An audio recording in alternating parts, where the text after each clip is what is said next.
Baik, kita ke subjudul 2. Di judul pertama halaman 11, tanpa pemetaan lahirlah pekerjaan happy.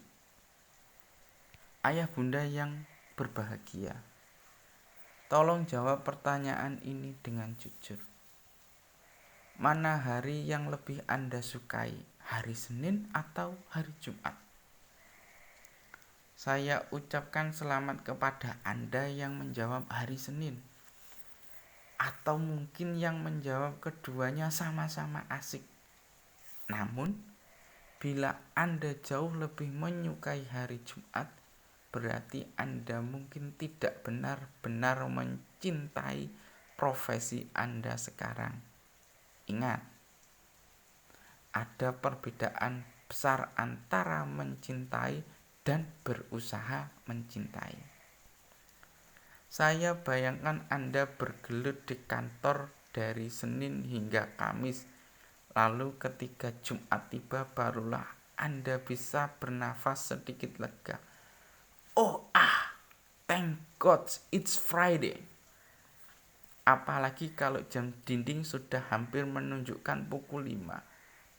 Weekend sudah datang, yippee. Lalu Sabtu dan Minggu Anda habiskan penuh sukacita bersama keluarga, jalan-jalan, makan bersama, piknik, nonton bioskop. Tetapi pada Minggu malam menjelang Senin, langkah Anda semakin terseret.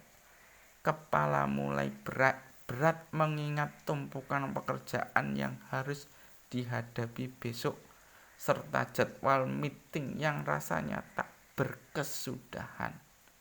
Hormon kortisol, hormon perusak organ tubuh akibat stres mulai muncul karena Anda membayangkan kemacetan parah pada hari Senin pagi. Ingat, I don't like Monday sama dengan I don't like my job. Terus terang, saya belum pernah bertemu orang sukses yang tidak menyukai pekerjaannya. Bahkan syarat pertama seorang profesional adalah dia harus mencintai pekerjaannya. Coba lihat pembalap Michael Schumacher. Dalam satu kali pertandingan, ia harus memacu mobilnya sebanyak 32 lap. Ini masih belum seberapa dibandingkan latihannya. Satu kali latihan ia harus muter-muter sampai 50 lap. Bagi Schumacher, ia tak sekedar balapan atau bekerja, tapi justru sedang mengerjakan hobinya. Bintang basket legendaris Michael Jordan misalnya. Dalam setiap latihan, ia terbiasa menembakkan bola basket ke dalam ring sebanyak 5.000 kali. Kira-kira kalau Michael Jordan melakukan shot sambil terus berpikir, kapan ya hari Jumat? Apa bolanya bisa masuk ke lubang ring? Ayah bunda tercinta, apa jadinya bila Michael Jordan yang berbakat menjadi pebasket malah dipaksa menjadi bankir? Atau bagaimana bila Schumacher yang berpotensi unggul sebagai pembalap disuruh orang tuanya menjadi dokter? Hanya karena profesi dokter dan bankir adalah profesi yang dianggap menjanjikan kesuksesan finansial. Mungkin keduanya berhasil menjadi bankir atau dokter. Kalaupun mereka berhasil, apakah mereka akan menjadi bankir dan dokter yang bahagia? Lebih jauh lagi, apakah mereka akan menjadi bankir atau dokter yang sukses, passionate-nya di bidangnya? Sayang sekali, jawabannya tidak. Bahkan yang banyak terlihat sekarang bukan hanya mereka yang tidak memiliki passion di bidangnya, melainkan juga mereka yang menyalahgunakan profesi dan jabatannya demi keuntungan pribadi alias korupsi. Mereka para pekerja yang tidak memiliki impian apalagi idealisme dan hanya mengincar pundi-pundi uang semata. Sebaliknya, bila seorang mencintai pekerjaannya karena bidang itu sesuai dengan bakat dan passionnya, ia tentu tak akan mengotori tangannya dengan korupsi. Ia akan bekerja sepenuh hati dan bukannya cuma sibuk memburu uang, justru uanglah yang akan mengejarnya. Dan saran saya, langkah pertama untuk menemukan bidang yang sesuai dengan bakat sejati seseorang adalah dengan pemetaan potensi unggul. Baca rumus orang sukses dan orang gagal pada bab 3. Masih ingat kisah Intan di pembukaan bab 1? Ayah Bunda Intan kebingungan karena putri mereka yang sudah duduk di tingkat akhir fakultas hukum tiba-tiba mogok kuliah. Ia tak mau lagi melanjutkan karena merasa bidang itu ternyata tak cocok baginya. Setelah Intan menjalani pemetaan potensi unggul, saya menyimpulkan kalau ia memang benar-benar salah jurusan. Ia pemalu dan segan bertemu orang baru.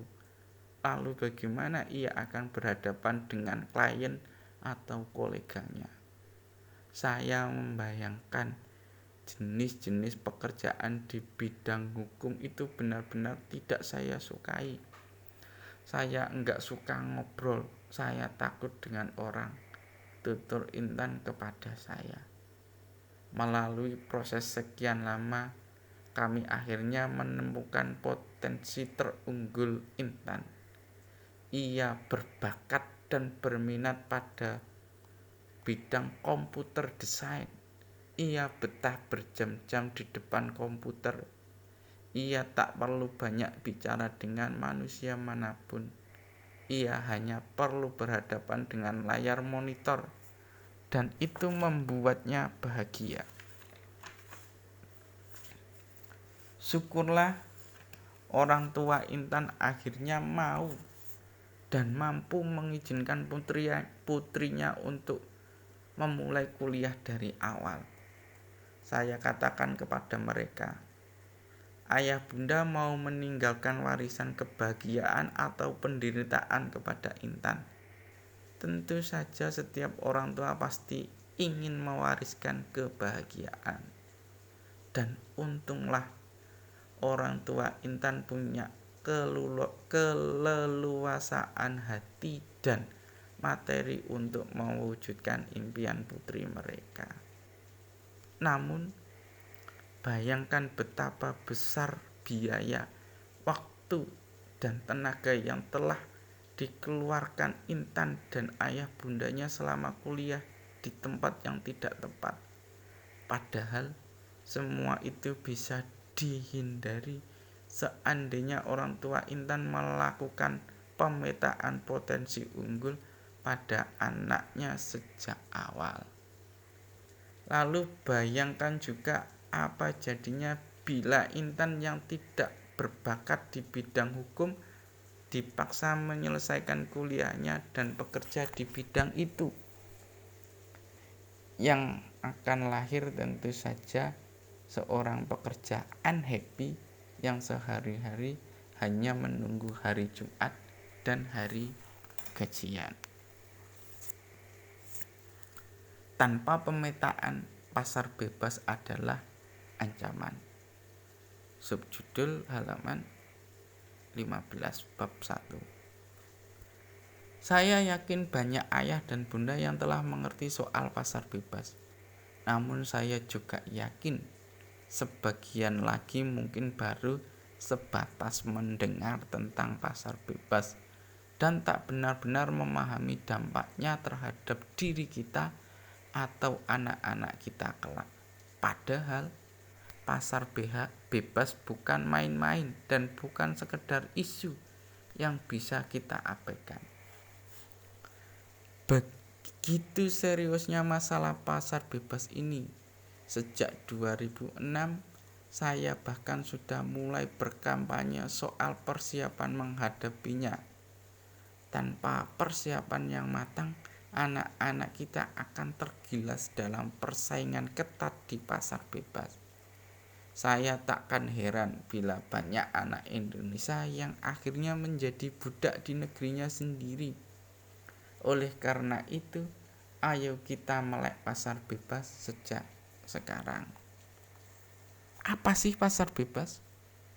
Pasar bebas adalah suatu kondisi ketika jual beli produk antar individu atau perusahaan di beberapa negara ditentukan sepenuhnya oleh pasar. Pemerintah tidak melakukan intervensi atau membuat peraturan yang mempengaruhi perdagangan atau harga produk. Tidak ada pajak ekspor impor, bea masuk atau bea tambahan seperti yang biasa terjadi pada perdagangan internasional. Memang kapan terjadinya? Sejak 2010, ACFTA ASEAN China Free Trade Area sudah dimulai. Sedangkan 2015 nanti akan mulai bersaing dalam ASEAN Economic Community atau Masyarakat Ekonomi ASEAN. Dengan ASEAN akan menjadi pasar tunggal dan berbasis internasional, mulai dari barang, jasa, investasi hingga tenaga kerja bisa bebas masuk ke seluruh negara-negara ASEAN. Lalu mengapa kita harus peduli? Pasar bebas adalah soal persaingan kualitas. Di dalam pasar bebas, konsumen yang ingin membeli satu jenis produk akan memiliki begitu banyak pilihan dengan harga yang bersaing. Bila ada dua produk sejenis dengan perbedaan harga yang tipis, mana yang Anda pilih? Hampir bisa dipastikan Anda akan memilih produk dengan kualitas yang lebih baik. Ini baru soal produk. Bagaimana soal sumber daya manusia, SDM? Secara teoritis, AIK menjanjikan peningkatan kesejahteraan bagi Indonesia dan negara-negara ASEAN lainnya. Di antaranya karena akses pasar yang lebih besar dan terbukanya peluang penyerapan tenaga kerja yang lebih luas. Pertanyaan besarnya, apakah SDM kita sudah siap? Apa kita mampu menjadi tuan di negeri sendiri? Coba kita pikirkan sejenak. Tahukah ayah dan bunda berapa jumlah pengangguran di Indonesia sekarang? Menurut data dalam Badan Pusat Statistik, angka pengangguran di Indonesia hingga Februari 2013 lalu mencapai 7,17 juta orang. Di antara yang 7,17 juta itu, tak sedikit pengangguran yang lulusan sarjana, pandai baca tulis, punya rapot tanpa nilai merah, serta selalu lulus ujian di sekolah. Namun mengapa angka pengangguran tetap tinggi? Padahal sebelum 2010, para pencari kerja hanya bersaing di kandang sendiri. Maksudnya, persaingan hanya terjadi antara anak Jakarta dengan anak Bandung, anak Jogja, anak Surabaya, anak Padang, anak Medan, anak Makassar, anak Denpasar, dan sebagainya. Lalu ketika era pasar bebas sudah benar-benar berlangsung, para pencari kerja akan bersaing dengan calon tenaga kerja dari Malaysia, Singapura, Filipina, atau India. Siapkah anak-anak kita kelak? Jangan sampai mereka hanya menjadi kerucu di negerinya sendiri. Bagaimana agar anak kita sukses di era pasar bebas? Bicara pasar bebas berarti bicara tentang kualitas dan spesialisasi. Orang akan bertanya, apa keahlianmu, apa spesialisasimu, serta kualitasmu di level apa. Oleh karena itu, persiapkan anak-anak kita agar memiliki kualitas keahlian yang spesifik, bukan menjadi seorang yang saya istilahkan generalis. Saya sendiri contohnya, saya menyebut diri saya seorang generalis permainan. Maksudnya, saya bisa bermain karambol, bulu tangkis, catur, biliar, pingpong, dan basket. Namun, kualitas saya hanya sampai di level RT. Jadi juara RT saat 17 Agustus juga sudah bersyukur. Tak satu pun yang saya kuasai bisa membawa saya bersaing hingga tingkat nasional, apalagi internasional. Namun coba lihat Tiger Woods, pemain golf yang pernah menjadi pemain nomor 1 dunia. Ia hanya menguasai golf, tetapi kualitasnya world class. Kira-kira apakah Tiger Woods bisa menjadi pegolf kelas dunia bila sejak kecil seperti ini? Hari Senin dan Rabu aktivitas golf. Hari Selasa dan Kamis aktivitas tenis. Hari Jumat dan Sabtu aktivitas basket. Howard Gardner, pencetus teori multiple intelligence yang telah melakukan riset selama 30 tahun menyimpulkan bahwa setiap anak memiliki satu kelebihan yang akan membawanya menjadi top of the top bila kelebihan itu terus diasah dan dikembangkan. Coba salah satu nama orang top. Sebut nama siapa saja dari dalam maupun luar negeri. Saya yakin orang itu adalah spesialis ADMS, orkestra musik klasik. Rudi Hadiswarno, penata rambut. Susi Susanti, bulu tangkis. Bara Patirajawani, koki. Albertiene Endah, penulis. Christine Hakim, aktris. Jadi cukup satu bidang saja yang dibutuhkan. Tetapi kuasai bidang itu hingga mencapai kualitas teratas. Fokuskan anak pada satu bidang yang menjadi minat terbesar dan potensi terunggulnya. Lalu asah semaksimal mungkin agar menjadi kualitas world class.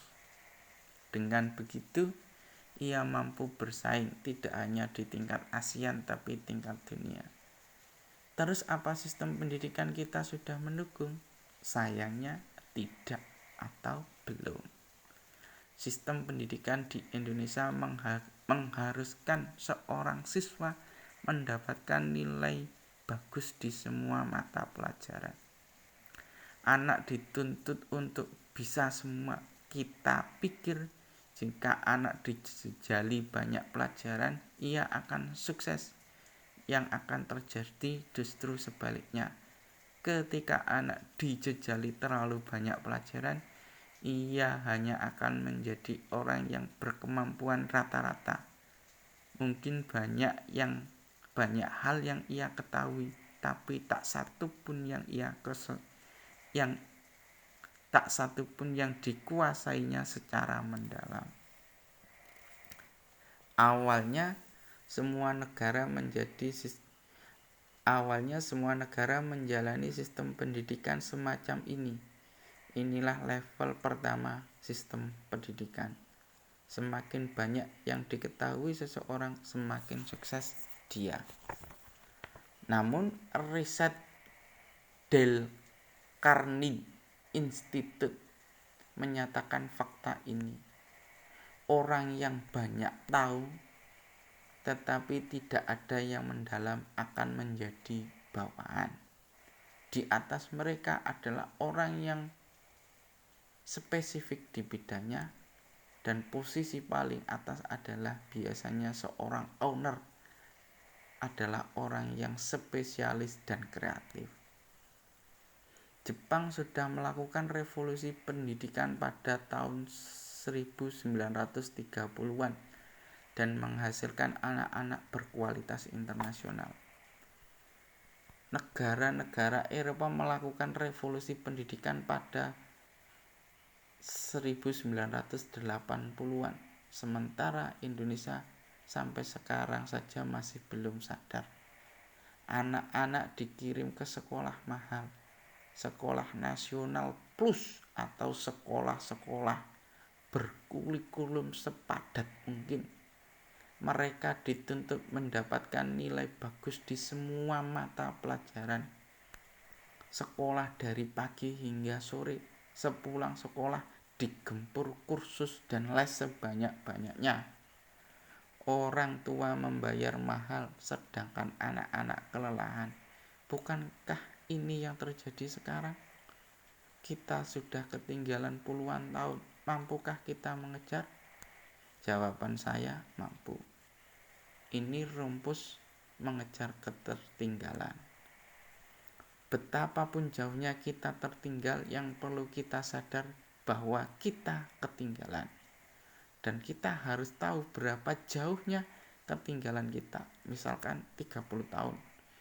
Kapan mulai mengejar dan harus seberapa cepat berlari?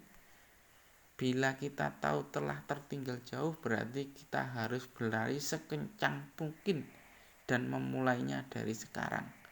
Kalau kita berpikir mau, pasti bisa. Namun kalau hanya ragu-ragu, bisa nggak ya? Ya belum tentu bisa. Kalau kita mau, kita pasti bisa. Jadi